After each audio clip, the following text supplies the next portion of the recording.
At hindi natin pwedeng tutulan ng Biblia. Biblia nagsasabi niya.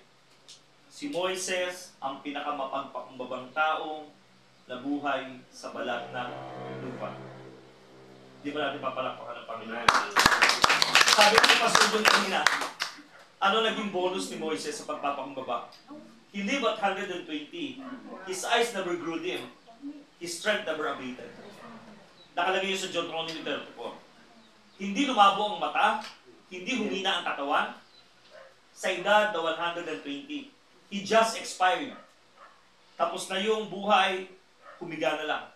At Diyos ang naglibing sa kanya. Na until now, walang nakakalam kung saan siya nilibing. It is only God who knew dahil Diyos ang naglibing sa kanya. Special, no? Special, di ba? Hindi Samson, hindi naglibing, di ba? Ano kasi kata po narara rito? Yeah? Hindi yun ang naglibing. Diyos ang naglibing. Amen? Amen. At 120 inabot. Hindi lumabo ang mata. Kami nga, wala pa kami 100 wala pa kami, pero malabo na eh. Si pastor nga, kanina, di ba, nakakapa, di ba? Hindi makita Di ba? Ano lang yan? 59 lang yan. 59 lang yan. Di ba? Pero yung 120, hindi lumabo mata, hindi nanghina ang katawan. Dahil ang Diyos ay nagbibigay ng lalong pagpapala sa mapagpakumbaba. Palakpakan natin ang Panginoon. Alam mo, yung kayang buhatin niya nung siya ay 20, bago siya mamatay, na 120 plus 100 years old, kaya niya pa rin buhatin. Hindi nagbago. At hindi lang yon. Siya yung lumabas sa Transfiguration side by side with Jesus. Elijah was on the other side. Moses was on the other side. Yung lumabas ka sa tagliran ni Jesus, sa dami ng disipulo, hindi si David, hindi si Noah, hindi si sino pa man, kundi silang dalawa. Pinakamapagpakumbabang tao sa mundong ito. Ano ang pangalan niya? Moises. Amen? Praise God. Palakpakan natin si Jesus. Siya yung pinakamapagpakumbabang tao na nabuhay sa mundong ito. Ano ba para sa iyong kapalaluan? Sige po, pwede sumagutan lahat. Paano tayo pwede magpalalo sa harapan ng Diyos? Di ba sabi, namumuhi siya sa palalo? Nalulugod siya at nagbibigay ng lalong biyaya sa mapagpakumbaba. Sa paanong paraan ka magpapalalo, magiging palalo sa harapan ng Diyos? Kapag hindi nagpapasalamat sa biyaya na tanggap. Kapag hindi nagpapasalamat, tama yon. Ano pa? Hindi pagsunod. Hindi pagsunod, ano pa? Pagmamataas, pagkabalalo, ano pa? Ano yung pinakaayaw ng Diyos? If you touch the glory that belongs to Him, isang uri ng kayabangang kapalaluang hindi kayang ayaw ng Panginoon. Natatandaan niyo si Herodes? Si Herodes ay nagtatalumpati sa podium. Tapos sumigaw ang mga tao. Isang Diyos ang nagsasalita kasi talagang gifted siya when it comes to speaking. Nung sinabing isang Diyos ang nagsasalita, dapat ang sinabi niya, it's not me, it is God. Pero he touched it. Kinuha niya yung papuri. Kinuha niya yung kaluwalhatian. Right then and there, inuud siya. Isang pagpapakita na galit talaga ang Diyos sa palalo. Pero, kabaliktaran ng lakaran natin, sabi nga, lalong dadaloy ang higit na baka. Kaya nga, let's check ourselves. Kaya nga sa lahat ng narito, we have gift. Diversity of gifts. Tingin kay Bishop ha, let that gift magnify the giver. Don't magnify the gift. Huwag mong ipagmalaki yung regalo sa iyo. Ang ipagmalaki mo yung nagregalo sa iyo sa pamamagitan ng regalo sa iyo. Amen? Amen. Lahat tayo may regalo eh. Ang regalo ng Diyos kay anak, talino sa pagigitara. Pag ang pinagmalaki niya yung talino niya sa pagigitara, kapalaluan yung sa harapan ng Diyos. Pero kapag ang pinagmalaki niya ay ang Diyos, dahil sa regalo sa Kanya, amen, nalulugod sa Kanya ang Diyos. Tingin ka lang sa akin, hindi ba ang daming tao yun? Ang pinagmamalaki yung the gift, not the giver? pinagmamalaki, regalo, hindi na yung nagregalo.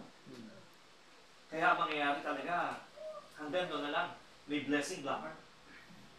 May blessing blocker. Pero kung ay pagmamalaki mo yung nagregalo sa'yo, sa pamamagitan ng niregalo niya sa'yo, nalulugod ng sobra-sobra ang Diyos. Dahil alam mo kung paano gamitin yung niregalo niya sa'yo para mapapurihan, maitaas, maparangalan ang kanyang. Kaya nga, sabi nga sa exhortation na ito, let's check ourselves. Baka minsan kaya hindi dumadali yung pagpapala. One of the blessing blocker is, you are touching the glory that belongs to God. Don't touch it. Remember, we can never serve God apart from yourself. We can never serve God apart from His servings. Lahat ng paglilingkod na ginagawa natin sa Diyos ay dahil sa niregalo niyang kakayahan sa atin. Umiinom ngayon si Pastor. Dahil ko sinasabi to, hindi yung bottle o baso ang nakakapatid ng uhaw, kundi yung tubig na nasa loob ng bottle. Lahat tayo baso lang, sa iba't ibang kaparaanan. Kaya huwag mo ang kinin na ikaw yung pumapatid ng uhaw, kauhawang espiritual ng tao. Hindi ikaw. It is the water who is God, the fountain of the living water. Pero lahat tayo alulod. Pero lahat tayo kasangkapan ng Diyos.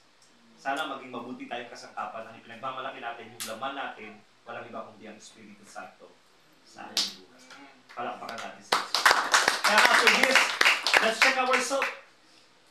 Alam niyo po, sa totoo lang, ito po yung ugali ni Bishop sa biyaya habag ng Diyos. Kapag nagsimula po kayo magpurit, magsabi sa akin na you are anointed to preach, kahit na gamitin nyo, iiwan kita. Iiwan kita. Hindi tayo magtatagal sa pag-uusap. Lalo na sa main church. Tanong niyo kung bakit. Ask me why. Una, syempre, tutulong ko sa Jesus, pero bakit ako iiwan kita? Kasi baka kumapit sa laman ko. Baka magsimula akong, alam niyo po yun, na i-enjoy yung papuri. So beware of that. Beware of that. O, kasi sabi ko, tingilan mo na yan, na iiwan kita rin. Pero may mga tao na sadyang ini-enjoy yun. May tasong pinupuri, kung galing mo mag-gitara, parang gagambay mo, tulog mo, talaga, balik na bagay yan. Then you are boasting about God. Sana matutunan ng bawat Kristiyano, lalong higit yung mga leader ng Panginoon. Pakisabi na sa katabi mo, lumakad tayo sa pagpapakumbaba. Ipagmalaki natin ang nagregalo sa pamamagitan ng regalo niya sa atin. Amen! Tapos, lagyan personal sa'yo ang gabi mo. Amen! Kasi baka isang araw, ganito anak may magsabi sa'yo, ganda naman ang boses mo. Kasi kinain mo na, sabi mo, malit na bagay. Kaya wala na. Pero pag namin, ganda naman ang boss mo, salamat po sa nagbigay na sa nagkaloob ng magandang tinig ng Diyos. At ang tinig na ito, laging magpuri sa nagkaloob. Then the Lord will be glorified. Amen? Bihira na tayong makakita ng ganung. Ngayon, sabi nga, mga kabataan yan, parang, alam mo yun?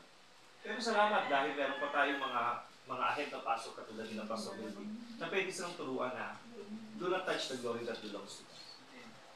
Sino po ang pinaka-greatest prophet? Sabi ng Bible. Sabi ni Jesus pa. Juan Bautista. Tama po yun. Sabi ni Jesus, the greatest among the prophet is John the Baptist.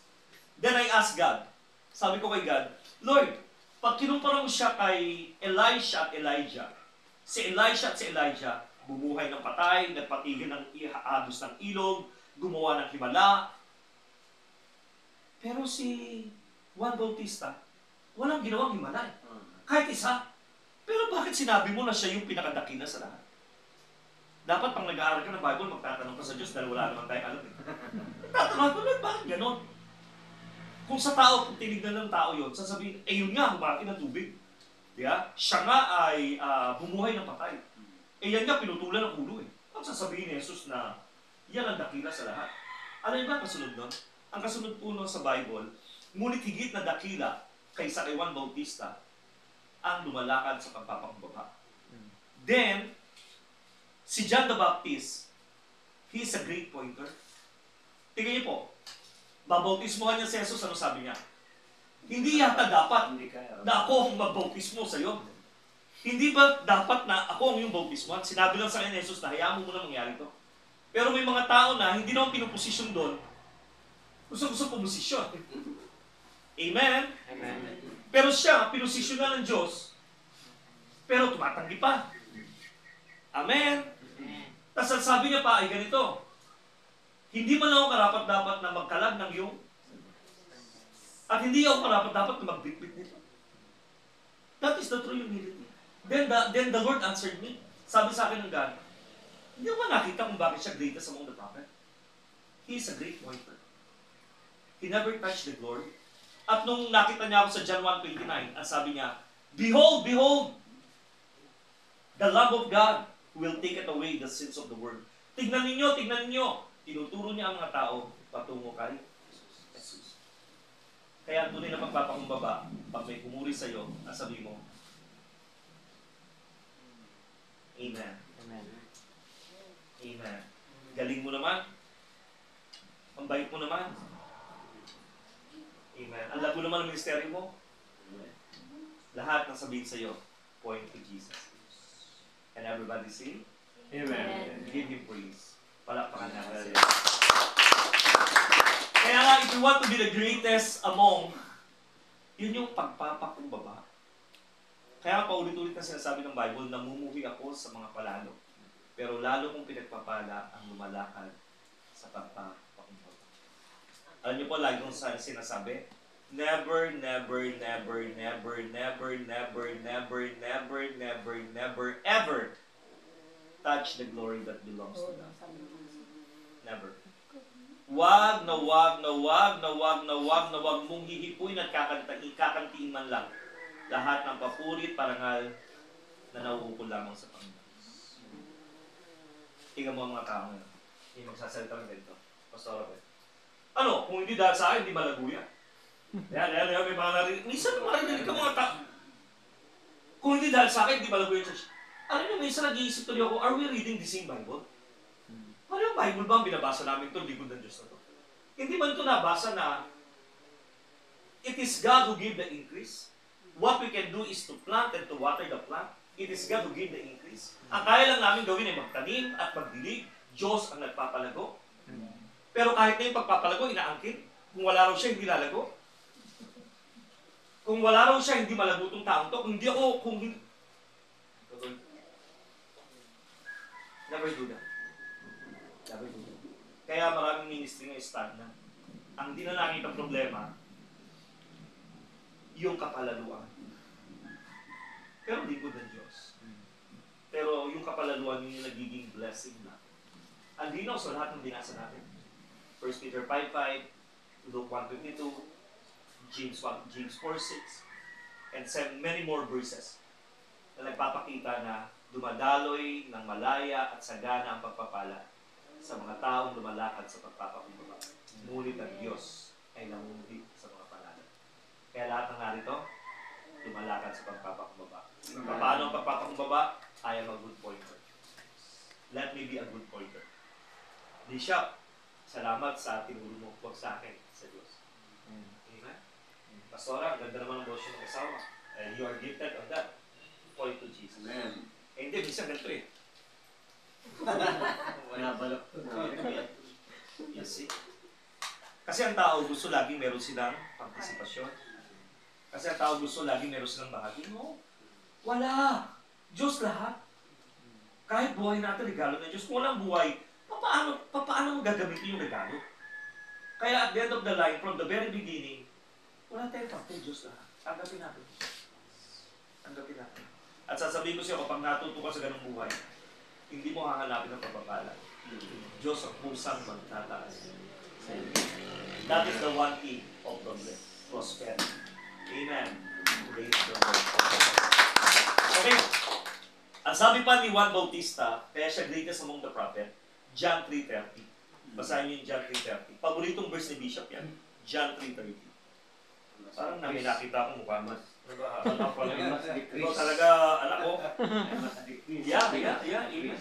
Sige po. 1:30. Sa Tagalog basahin natin. John 3:30. Si John the Baptist po. New Testament. Ito muna. Sige, pakibasa. Pastor Martin? Gano'n. Duling na. Ang mga bata-bata pa. 131 press 30. 1 press 30. Yeah. Sige, pakibasa. Duling na. Ano na itong tiyak? 1 press 30. Yung sa'yo dyan. Sige, pakibasa, Kaya Pastor. Marlon po. Asa si Ang Marlon. naniniwala sa kanya, matutulong. Hindi. John 3:30. Wait lang po, ito na. Teka, hanapin mo na. Ito na, okay na. Yeah. Sige, Pastor. 30. 23 wala yun eh. Sige. Kailangan siya ang maging dakila. Ako na may maging mababa Wow! mula sa itaas. Ano sabi, Pastora ni Juan Bautista? Kailangan na ang Diyos ang maging dakila. Ako naman ay maging mababa. Palakpakan natin ang Panginoon. Kaya maraming tao ngayon, kailangan pantay kami. Pag pinapulihan si God, dapat kasama ako. Anong kasama ka? Ano nakibahagi ka? Kaya, hindi, okay lang. 90% kay God, kahit 10 sa akin. Hindi! Lahat kay God. Amen. Parang ko lang nag-i-amen. Lahat kay God. Amen. Amen. Nakatulong ka, financial, lahat na ng gift. At the end of the day, sabihin mo, dahil sa Diyos. Kaya nga si Juan Bautista, pinakadakila sa lahat ng propeta, John 3:30 is one of my favorite verse. Sabi niya, siya lang ang lalong maging dakila. Ako naman ay lalong magpakumbaba. And in the eyes of God, He is the greatest among them. Amen? Even though He did no good. And as I close, paano naman nilagay ni David, the man after God's own heart? Paano niya naman nilagay yung pagpapakumbaba sa puso niya, si David? Psalms 115 verse 1. Awit 115, diyan tayo magtatapos. Awit 115 verse 1. Awit. Minsan naman, Pastor, magsasabi sila, di siya, paano ka nagtuturo nang wala kang binabasa outright? Diyan? Ay ko, lahat yun sa Diyos. Lahat yun sa Diyos. Awit 115, talatang 1. 115 lang.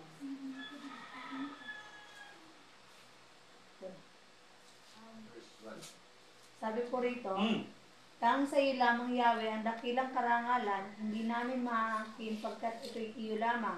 Walang pupas yung pag-ibig, natatanging karapatan. Grabe si David. Tanging sa iyo lamang, O Yahweh, hindi namin maakin yan. Sa English translation, ganito po pagkakasali yan. Not unto us, O Lord, not unto us, but unto you all the thanksgiving. Dalawang beses binanggit, not unto us, Lord. Not unto us. 151. Palibasa anak sa'yo?